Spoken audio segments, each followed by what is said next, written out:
Hello, hello, hello, everyone. Thank you guys for joining me. Thank you guys for tuning in. You guys know I love you.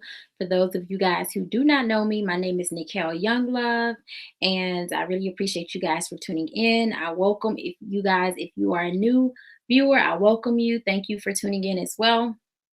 So as you guys can see, I have come back to you guys with another video because I've been doing a lot of thinking.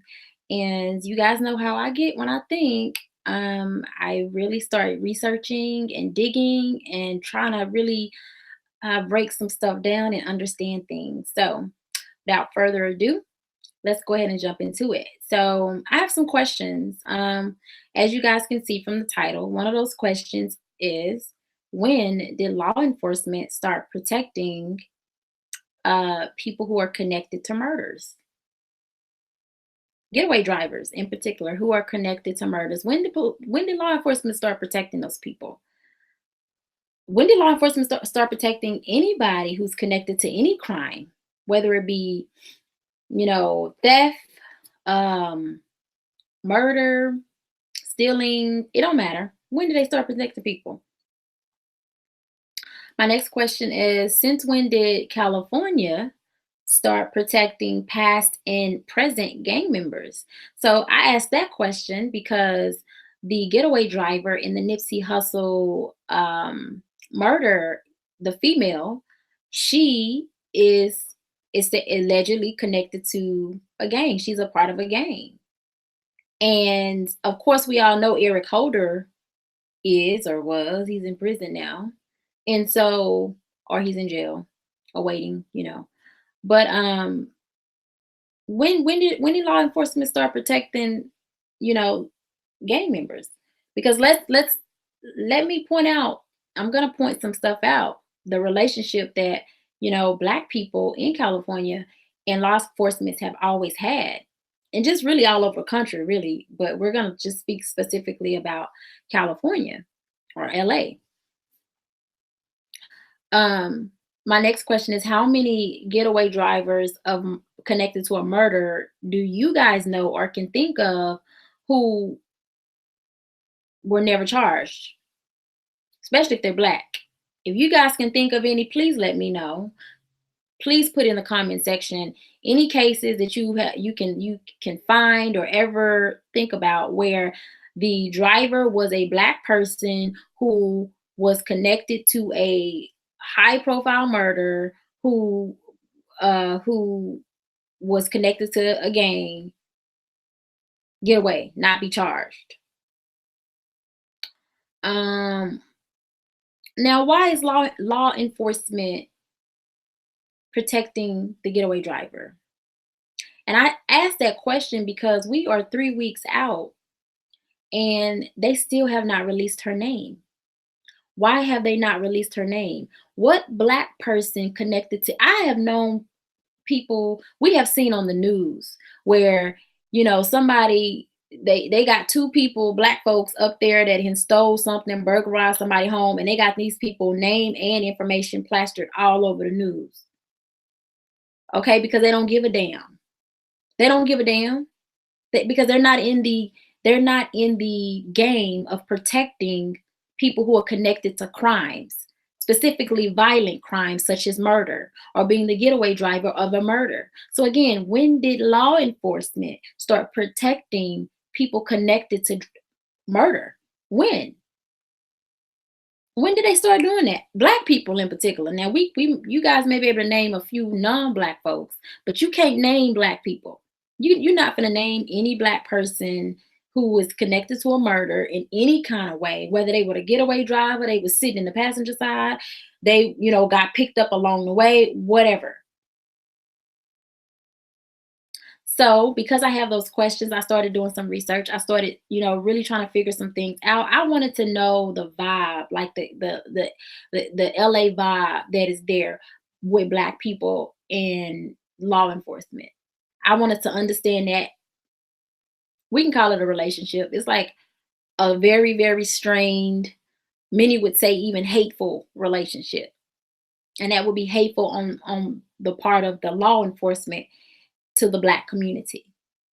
Now, when we think of California, we think of, or, LA, we think of many things that LA was known for as it relates to this relationship. So it's like, again, how can law enforcement be protecting really any Black person connected to a crime? I've never known law enforcement to protect you when you're connected to a crime and you're Black.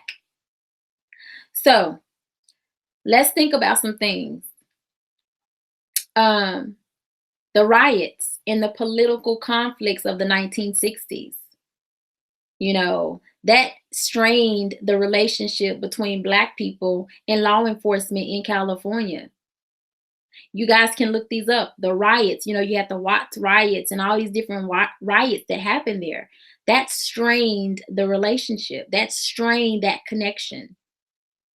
So Black people in law enforcement ain't never had a good relationship there.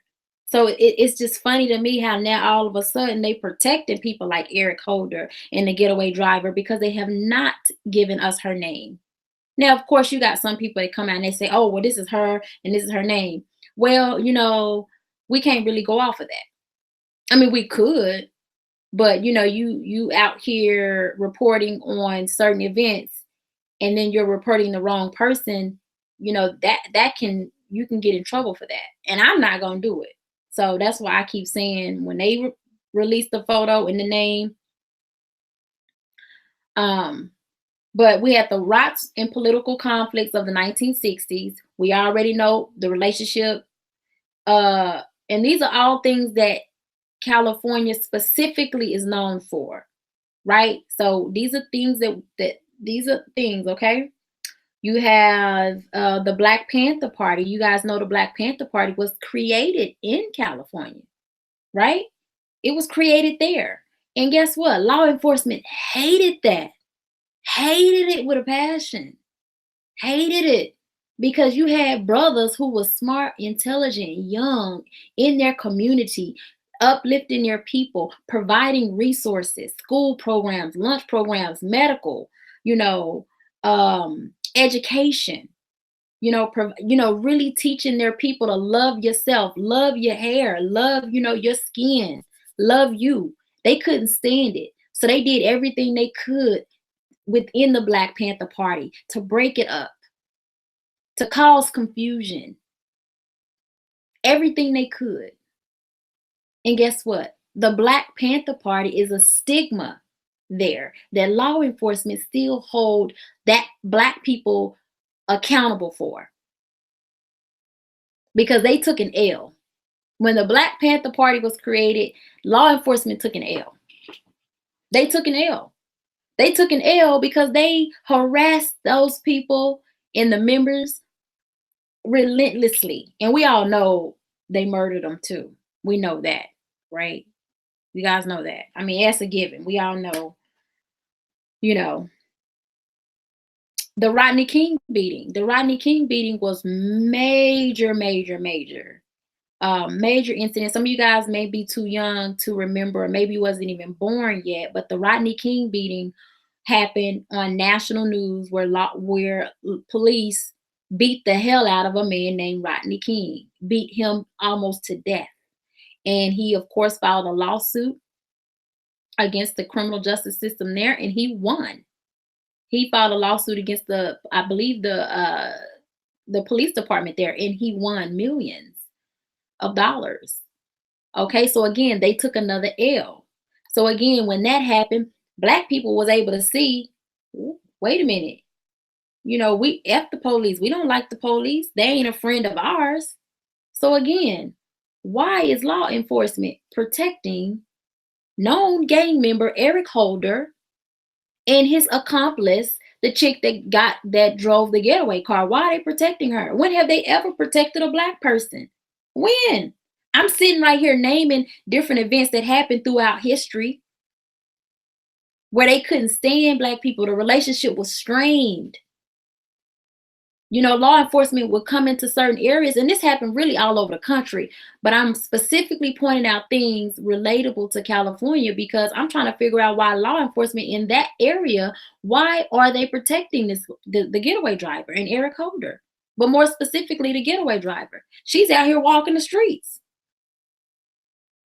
Why are they protecting this woman? Why don't we know her name? Why don't we know what she looks like? And we 3 weeks out, you guys. We rolling on into a month. You had the O.J. Simpson case. Everybody know about O.J. Simpson. I mean, even if you're young, you know about O.J. Simpson. They accuse O.J. Simpson of killing a white woman, his white wife, Nicole Simpson, and they accuse him of killing her and getting away with it. So that's another thing. Black folks, a lot of black folks during that time, if you guys can look up anything, there was racial tension during that time. High racial tension, just like it was with the Black Panther parties, just like it was with the Rodney King beating, just like it was with the riots and political conflicts of the 1960s. The O.J. Simpson case was again another another thing that happened where black folks was rooting for O.J. Simpson, and of course, white people were not, and law enforcement were not. And when O.J. Simpson won his case, oh, they couldn't stand. Oh, they went up into the. And this is another thing: when black people, quote unquote, win, and certain things like that, you know, some they feel like, especially the ones who are racist, they're white supremacists that is within those police departments. They feel like that they got to go out and get justice. Since they couldn't get justice in that case, they got to get justice some other kind of way. And so this is where you have, situations where, black men are beat and they report it and nothing is done. Black women pulled out of their cars, beat up, talked to any kind of way, choked, and nothing is done. So again, why are they protecting the getaway driver? When have they ever protected a black person, especially a black person that's connected to a gang? The law enforcement and the gang culture, they ain't never had a good relationship either.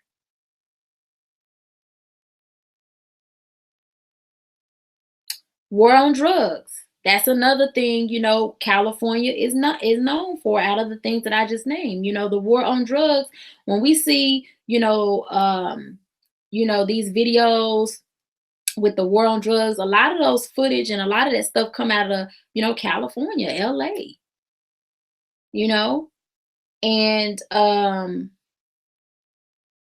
that's another thing that, again, black people in that particular area, you had law enforcement going into their neighborhoods, mowing their homes down, kicking in their doors, doing all kinds of illegal, crazy things, planting drugs, all of that stuff. There was a lot of that going on there as well. And this is, again, another reason why the black community and law enforcement had a strained relationship and did not like each other overall. And many would say it's still the same way. So it doesn't make sense that they are protecting Eric Holder and the getaway driver. Makes no sense. Now, of course, the war on gangs.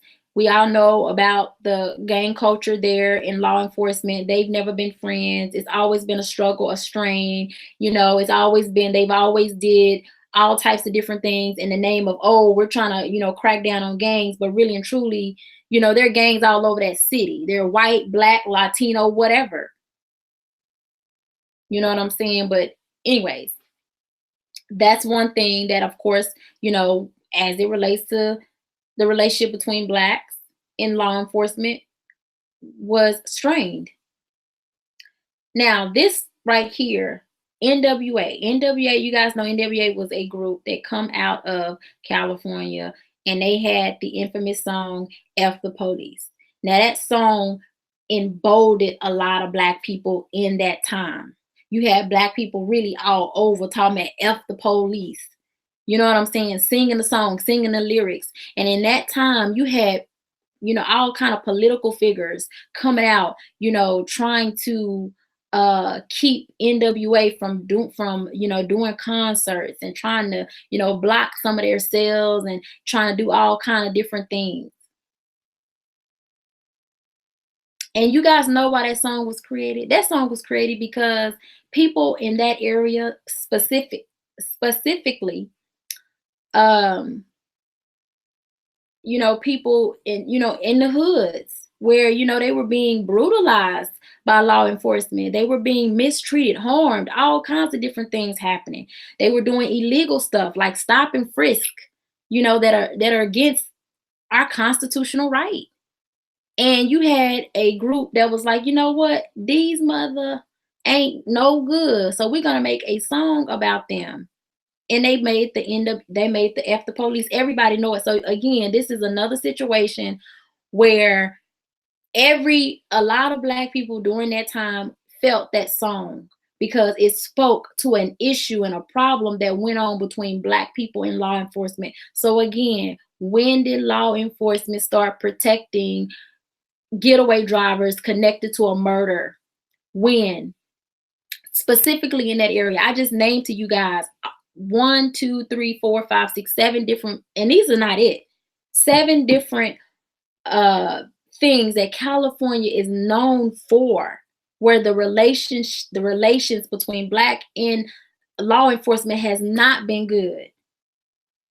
Okay, they couldn't stand each other. No trust whatsoever. Okay, so red flags pop up everywhere when a, a black woman and a black man connected to a high profile murder is being protected by law enforcement, because they've never done that. Even in the 1960s, all that stuff you see where people are being hosed down, sprayed, dogs is being sicked on them, whether you see those videos in Alabama or Mississippi or Texas or wherever you see them, that was going on all over the world. And that was in the 1960s, 1970s. And then even before then, the whole premise of law enforcement. So for those of you guys who don't know the history behind, law enforcement was created like in the 1700s and the late 1700s, early 1800s. And what happened was, a lot of the people that they would get to go, they called them slave catchers. So they would get these people, they would go, if a slave ran away from the big house or the plantation, they would hire a slave catcher that was real good at tracking slaves or tracking or doing whatever, and they would hire these guys to go and catch the slaves, and they would either bring the slaves back alive or dead. A lot of times if they brought back alive, they was going to die anyways because they was going to be killed, because you had white people at that time, they took joy in killing slaves, black people. They took joy in that. It was fun to them. So, when the slave catchers would go off and catch them, they was as good as dead. If they took them back, they was gonna die, and if they found them, they was gonna kill them and then take their, what they do, they would kill them and take their heads back, or they would kill them. And when you hear the term scalping, now they say that term came from, I believe, from, I don't even want to say that because I don't know that to be true, and I don't want to, but they would scalp uh black people as well, the slaves that ran away, and they would take their scalp back to prove that, hey, pay me my money, here you go. So that's the history of law enforcement. They were initially slave catchers, and what happened was, they literally, now mind you, they were created, you guys can look this up, law enforcement was first created in Europe, and it rolled over into the States in like the late 1700s, early 1800s. Now mind you, we were still slaves then, and when I say we, I mean our ancestors. You know what I'm saying? So why would you need law enforcement? Well, just think about it like this. You have law enforcement, and the law enforcement were literally the slave catchers, because we were still slaves at that time, our ancestors. So um that's the history of law. Now, of course, as it continued to grow, and then they did away, they did away with abolishment of slavery, physical slavery, that is, because there's still financial slavery with Black people. There's still emotional, psychological slavery. There's still an educational slavery where they are miseducating Black children. They are doping our children up, putting them on, putting them in all kinds of special ed classes when they're really not. But there's all financial slavery where, I mean, that's a whole nother video within itself. But I always say physical slavery, because even though physical slavery was abolished, you still had all other kind of slaveries. Incarceration slavery, where they, incarcerated millions of Black men over the years, women as well, Black people as well, at a disproportionate rate than those who even make up most of America. So that's a whole nother video.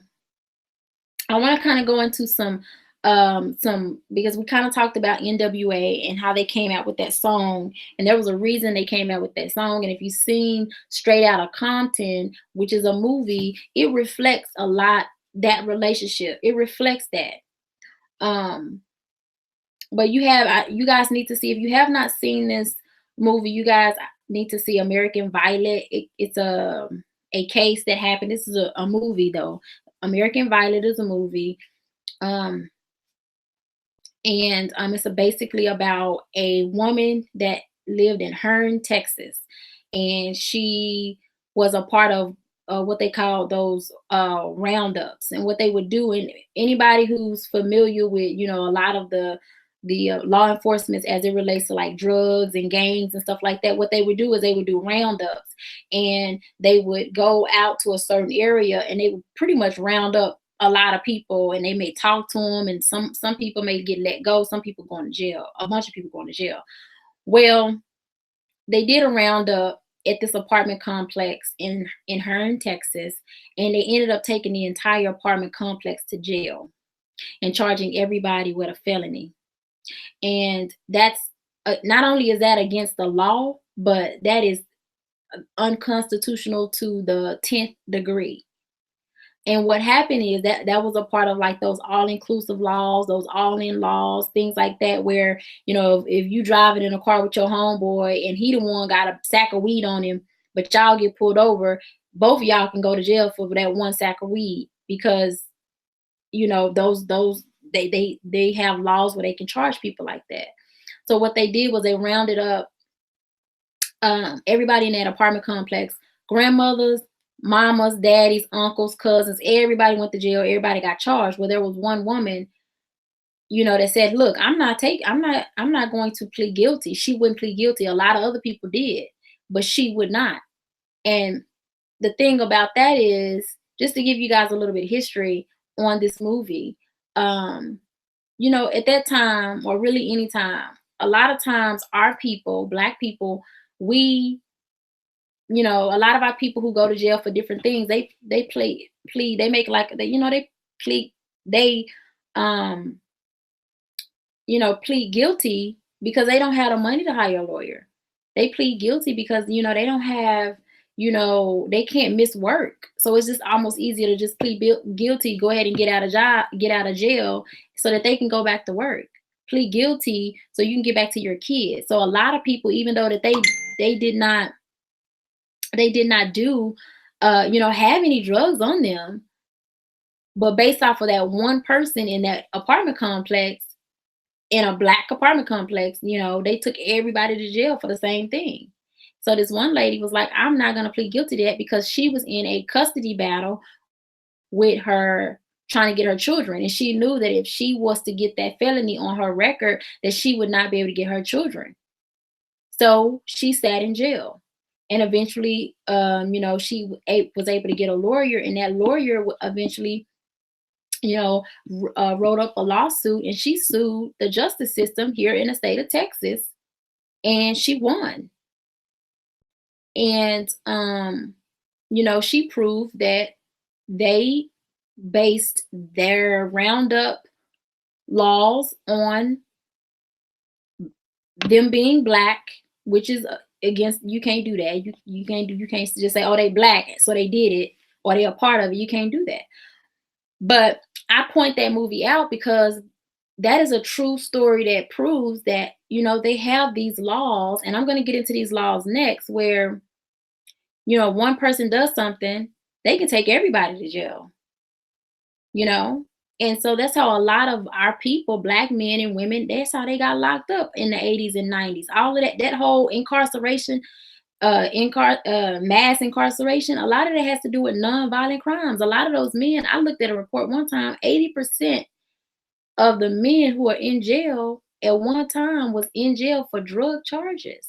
And that was literally just a little bag of weed here, a little bag of weed there. I mean, yeah, you had some crackheads in there and stuff like that. You had a few, you had some people that sold drugs or whatever like that. But a good majority of them were in there for nonviolent crimes, 80%. It wasn't a lot of black people out here raping stuff like the media try to portray, killing people, nah, absolutely not. And if you look up the statistics, it's more people, the people who go to jail for murder and all that kind of stuff, and they ain't black. We don't have high statistics compared to um other groups of people. But that's a movie I encourage you guys to watch. You have also the new Jim Crow, which is this book, one of my favorite books. This is written by Michelle Alexander. Really good book, you guys. If you're a reader like me, I encourage you to get that book. It basically runs down the history of mass incarceration, and it talks about a lot of the different laws that help the whole thing with mass incarceration. Also, if you're not a big reader, I encourage you to go to not only look up that movie American Violet, but also look up a movie on Netflix called The 13th. And The 13th pretty much is this book, but in the movie version of it. And Michelle Alexander is in The 13th. She's the person that's actually in that documentary. Let's see. And I have a few more points for you guys. Oh, okay. So the laws in California. Okay, so I said I was going to talk about the laws in California. So in California is known for a law called the Three Strikes Law. They are known for that. This law really, really set the tone between the black population and law enforcement. And I'm going to tell you why. Because a lot of people back in the 80s, back in the 90s, back in the early 90s, and on through to the 2000s were victims of this law. And I say victims because the Three Strikes Law is a law that basically said that if you commit three strikes and you're out, meaning you go to jail for life. Your third strike meant life. And what they would do is it was 3 felonies. So if you had felony number 1, felony number 2, and then number 3 did not have to be a felony. Number 3 could be a misdemeanor. Number 3 could be anything. If you got that third strike, whether it was a felony or not, you could get life in prison. That was the 3 strikes law. They still have that law in existence, and throughout the country that law it has its different variations. I stay here in Texas, in the state of Texas. That law is called the mandatory minimum sentencing law. And basically for the state of Texas, that means that if you do a specific type of crime, you get a minimum sentence. So for example, if you do, let's say you steal a piece of bubble gum and you get caught and the police is called and you go to jail. They may say, well, Derek, you have all this other stuff on your record, and because you stole that gum, I'm going to give you a mandatory minimum sentence because you fall under this mandatory minimum law. I'm going to give you a mandatory minimum sentence of 25 years. And you'll get somebody who did not commit a violent crime, who just stole a piece of bubble gum, and they get 25 years. This is why you hear those horror stories of people who get a whole bunch of time for a non-violent crime. Because in the 90s, when that three strikes law was created, it trickled down throughout the whole country. So you had already had states that had their own three strike rule law in place even before that one in the 90s. But what happened was when the three strike rule, came out in the 90s, you had other states that revised. If they already had one, they revised the one that they had to make it closely related to that one. And then the ones that did not have that type of a law, they went ahead and took on that type of a law. And these laws still exist right now today. Whatever state you may be in, I don't know every state variation of that law. I can just speak for the state of Texas and California because that's what I did my research on. But if you look it up in your specific state, I'm sure you'll find a law that is, you know what, I may even have, let's see, because I may have, let's see, I may have this law for other states. Let me see. Okay, not that. Let's see. Hold on, you guys. I probably have like a little. Okay. So, which states have a three strike law? So, New York, Maryland, Delaware, Texas, Washington, California, Colorado, Connecticut, Indiana, Kansas, Maryland, New Mexico, North Carolina, Virginia, Louisiana, Wisconsin, Tennessee, Georgia, Arkansas, Florida, Montana, Nevada, New Jersey, North Dakota, Pennsylvania, South Carolina, Utah, Vermont, Arizona, Massachusetts. All of these states have a variation of a three strike law that is still in existence right now today. And what has happened with California, though, because California really led the way in this particular type of law, which means that the traditional sense of this law is, like I said, you do two felonies and then the third one, you get life in prison. Well, they have amended it to now you do two felonies and they can give you 25 years, 30 years, 50 years. So, to be quite honest with you guys, even though the person may not get life, you can still, you 50, 40, 30 years old, you still get 20 or 30 years in prison for a non-violent crime. And then they even have it to where if you do one crime, that one crime can equal two felonies. So for example, let's say you was connected to a robbery, and in that robbery somebody got killed or hurt or whatever. That robbery could, instead of it being one crime, one strike, it could turn into two or even three. I haven't heard of the case of three, but I know for a fact it can turn into two because I read this in my research preparing for this video. And what happens is they could charge you for the robbery itself, which is a felony, and then they could charge you for the harming or hurting of another person, committing some type of violent crime against them. That's two felonies within one incident, which means that if you go to jail for those two felonies and you already have something on your record, because remember that third strike, it didn't have to be a felony. It doesn't matter what it is. So a lot of people went to prison behind that. And again, like I said, every state have their variations of that law, and it still exists today. You have some states that have revised it and amended it to where if you do something, they can just still say, okay, well, we're not gonna give you life, but we're gonna give you 50 years. I mean, come on, if you get 50 years, you might as well get somebody life, especially if you older, you 30, 40, that's your whole life. So think about that. So also I want you guys to look this up too. It's called the Eckhart for 2012 case. And this is basically in a town, I think it's Eckhart, Texas, Eckhart something, someplace here where it was four teenage boys who were gonna burglarize a home. And what happened was they broke into the home. The owner of the home was in the home. He heard them. He got up, he got his gun, he shot one of the people who broke in, one of the teenagers. He shot him.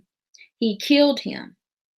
And what they ended up doing is charging the three accomplices that broke in, they charged all three of them with the murder.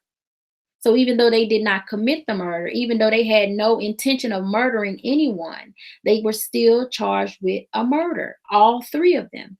And the owner was the one who shot and killed the person for breaking into his home. So they said that since basically they have a law that said that since you made me protect myself and you put me in this position and you put me in this situation, I'm going to have to me in this position, this situation to protect myself.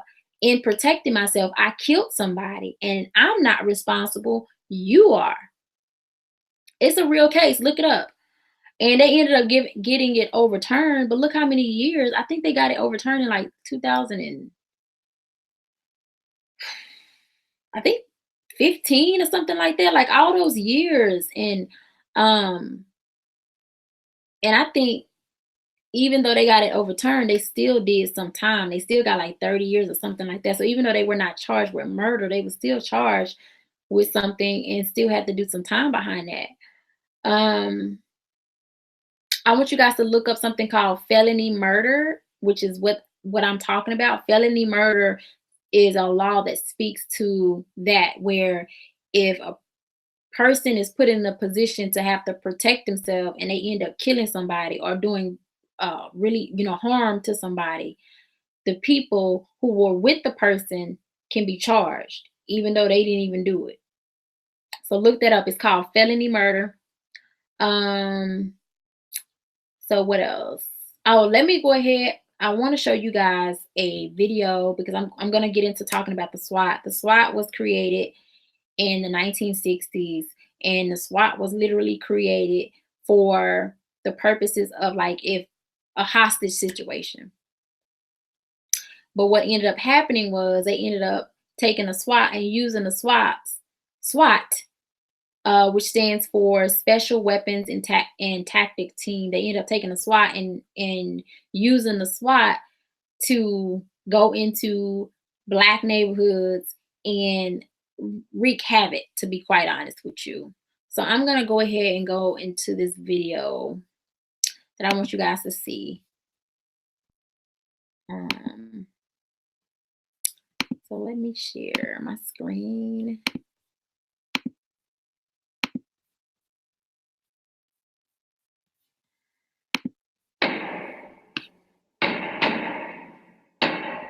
Police Chief Daryl Gates called it Operation Hammer. My message to all rock dealers is get out of business and get out of town.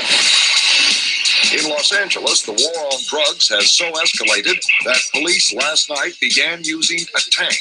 They had these tanks, and tanks were like, see a suspected crack house, and they would just ram down the house. Lawmen said gaining entry through fortified and barred doors too often gave the suspects time to destroy evidence. So, in seconds, part of the house was smashed in, and then a charge thrown to stun those inside. And they would knock on the door, they'd actually just roll into your house and just destroy the whole wall. And it just destroyed the hood. I mean, it was crazy. Last night, no rock cocaine was found, but undercover agents had bought it here earlier. Oh my God, that's what you guys did. Mistaken identities in some cases, so you never knew when they was gonna roll the battle ram up in your mama's house. It's horrible. Those kids was in there. They could have been killed. The police, they victimized the victims, so nobody trusted the police. I remember a big media event was the first ride of the battle ram, and Nancy Reagan rode shotgun. I wish that somehow somebody could have gotten a hold of them sooner. So you had Nancy Reagan sitting next to Daryl Gates conducting what was in essence urban warfare. It just got scandalous. Alrighty. There you go, guys. There you go. So I wanted to show you guys that video because I wanted you guys to see, you had the SWAT team and, they would mow people's homes down. Why do you need a SWAT team to, go out to an area of a neighborhood and you're using a tank?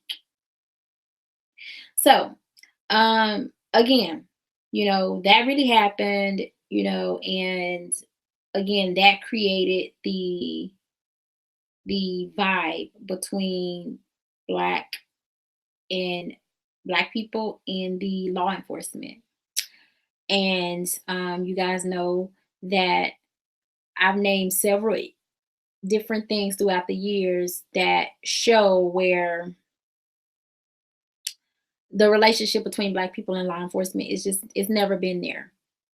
So again, my questions that I have for law enforcement in protecting the getaway driver, that's a red flag. These are questions that I really think we should think about because it doesn't make sense. So that's all I have for you guys. I hope you enjoyed the video. I love you guys. Please come back and visit. Try to bring more of these videos. You know, I kind of been on some of the same topic, but I'm gonna switch topics and switch gears. But those were just some thoughts on my mind. I love you guys. I hope you guys enjoyed the video. Go ahead, like, share, and subscribe to my channel. I appreciate you guys. And go ahead and make some comments in the comment section. Like, what do you guys think? Do you agree? Do you disagree? What questions do you have? What should we be thinking about? You know, what should we be considering? What should we take into consideration? Because these are all valid questions. And so I think that they should be looked into. So again, I love you guys. And I'll talk to you guys next time. Bye-bye.